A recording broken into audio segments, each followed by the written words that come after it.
जोहार सानाम को रमेश और आपे पे हो सानताड़ी न्यूज नॉय पेया कृषि कानून होला नरेंद्र मोदी आपोस इदिया मेनते लई किया और नोआ आपोस इदिया मेनते जहां लई किया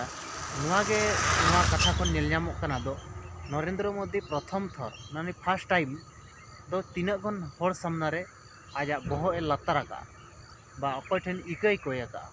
आया नोआ मिटे आया अहंकार ना रपुड कना ताय अहंकार ताय रपुड कना नोआ आया इकई कोय का जहां जहां बीजेपी अहंकार ताहे कना ओना अहंकार ताय रपुड कना नुकु किसान को रपुड का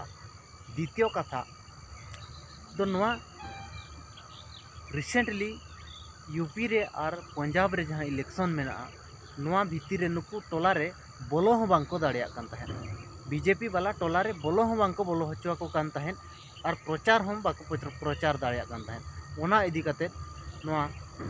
आपोस लगी होय बाध्य आकना जहां ची टोला रे को बोलो कान ताहेन खान को दाल उतरेट को ताहेन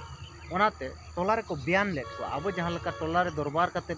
जहां बो निष्पत्ति ओने उनका टोला रे नुकु को बयान लेट को ओनाते टोला रे बांग को बोलो दाड़िया कान ताहेन और प्रचार हम बांग को प्रचार दाड़िया कान ताहेन और मिटे कथा तो नोआ इलेक्शन रे जहां सामना हकना नोआ इलेक्शन रे हराव आय बोतरते नोआ आपोस का मेनते बड़ायो कना और मिटे कथा नोआ दिगोटा होड़ बाको नेल ᱧᱟᱢᱮया तो नोआ जहां आईने आपोस के मेनते बो मेनेया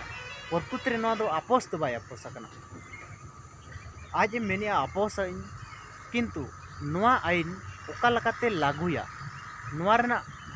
डहारे ᱧᱟᱢ ठीक का जहां ची खोला खुली नोआ आईन बांग लागू करते टेक्निकली भाव रे लागुया जहां ची जमी अधिग्रहण आईन जहां लकाय लागू किया ओने उनका नोआ आईन हो हिजू गया था जहां ची राज्य सरकार को मेता को आपे नोआ आईन लागू पे मेनते हनी मेते आपे लागू पे ओने उनका करते नोआ आईन दो लागू गया ना चिकाते नरेंद्र मोदी जहाना गे चिका का जहाना गे माने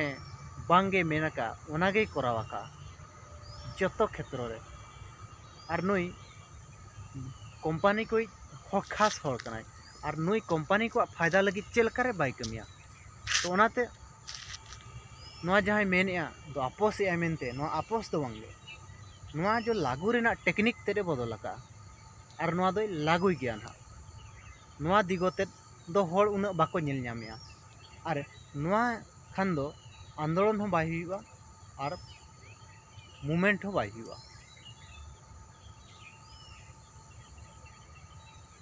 तो नोआ कृषि कानून इदी काते आपे राय चेत तहन कना कमेंट काते जरूर एमो पे और मोदी जहां अहंकार ताय रपुड कना नोआ इदी काते राय जरूर एमो पे मा तबे मुचारे सानम को जोहार।